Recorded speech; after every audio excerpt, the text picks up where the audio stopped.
So, hi guys, welcome to another episode of the Tech Room Podcast. I have with me a very fascinating guest, full of expert opinion and insights. So, please introduce yourself.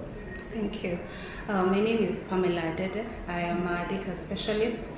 By data specialist, I mean I have expertise in data management, data engineering, and I'm now venturing into data science. So my educational background was in computer science, and I started off in the data management aspect of managing information. And sometime in 2020, I picked up an interest in data science. So I'm currently on the data science learning curve. Okay. Yes. Besides that, I'm also a Google Women Techmakers Ambassador.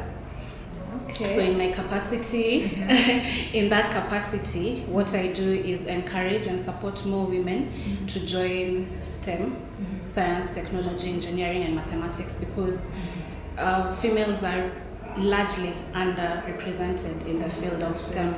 So what I do is just encourage and support more young girls to take up courses and careers in STEM.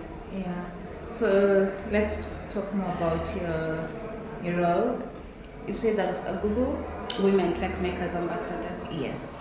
So having a mentor, it's not something that it's not easy for someone to get, because you finish school and you don't even know how to find attachments, let alone employment. So how would someone go do that, find opportunities or place themselves in places where they can find So to start with, a summit like this one, the Africa e-Digital Connect Summit, is a very good place to start from, and it's also good in increasing that awareness and that visibility of other women in the field. I was actually catching up with someone just now, and we were saying when I was in school, there weren't so many conferences and summits and opportunities to see other people who are doing the same thing that you aspire to do one day. So a summit like this is really good, and having those communities where people can come together. And STEM is really wide. Technology is really wide. There are so many different fields within technology. So when you have something like Women in Technology and Innovation Africa, which is a community that has come together in Africa for Africa, it's really good, because then you can see people from your same background doing that which you aspire to do one day, and you can ask them to mentor. You can be bold enough to say, how do I do this? Exactly. How do I go from here to the next level? Okay, so the topic you were discussing about was digital strategies and privacy in organization in e-governance. Yes. So e-governance generally in Africa, do you think we are ready to take the next step? Because in Kenya we have done that, and we are pioneering that. But now are other countries also in line? From our presentation, we mentioned that Kenya is ahead when it comes to, for example, the Kenya Data Protection Act. We are ahead in terms of having good regulation to make sure that the citizens' data is safe and it's secure.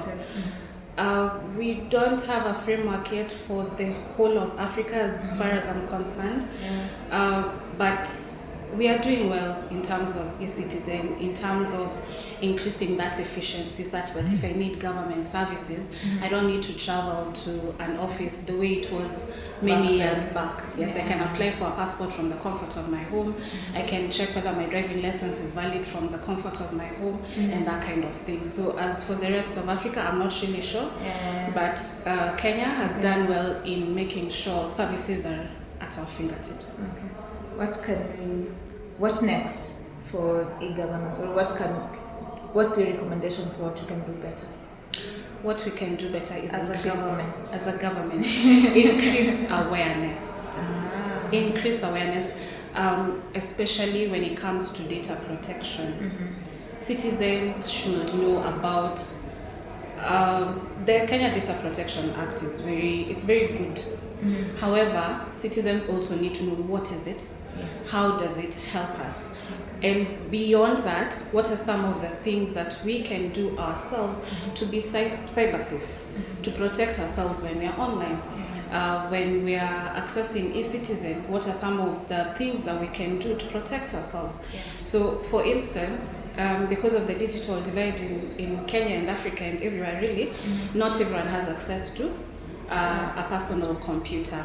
So you find that someone will go to a cyber cafe to make an application, and in that process they could be having a scanned copy of their ID card, which they download into. Yes. So it's very important for people to understand that it's good to not leave traces of personal identifiable data in public spaces, in a cyber cafe. Once you're done uploading your ID, it is good practice to delete it after. Exactly. So what we can do is increase awareness about how to stay cyber safe, because if that ID lands in the wrong hands, and probably there are many other documents you're uploading, it's very easy to have cases of identity theft. Yes. So thank you very much. Thank you too.